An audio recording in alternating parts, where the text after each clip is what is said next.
نزيد نكمل على الجملة. كانوا يقولون لنا أيها المغاربة الأحرار اقتحموا القصر الملكي. اقتحمناه ولكن في يدنا كأس العالم للشباب. يا الجزائر.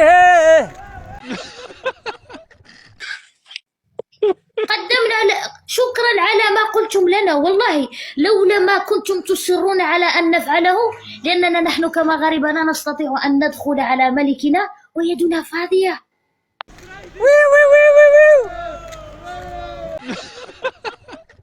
أحضرنا كأس العالم، دخلنا القصر الملكي ومن أبوابه الواسعة.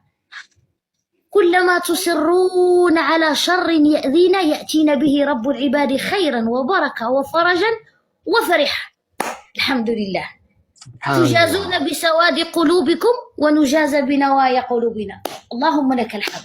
يعني الجزائري لي تقعد في شمال أفريقيا كرهك وسوادك سيجلسك فوقها كالفقير، وستبقى فقير، لأني أنا كمغربية والله ما نكرهك والله ما نبغيك باش ما نعود منافقة معاك.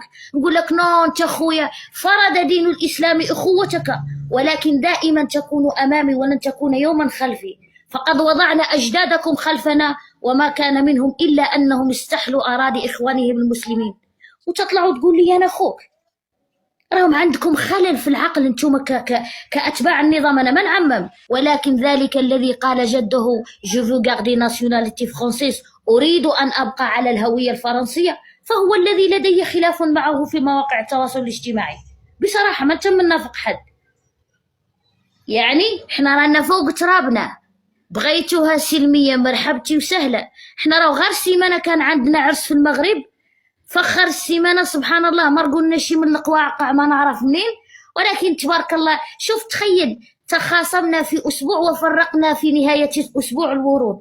احنا كشعب مسطي، احنا حمقين، نحن حماق، يا غير من أجل الصحة والتحسين.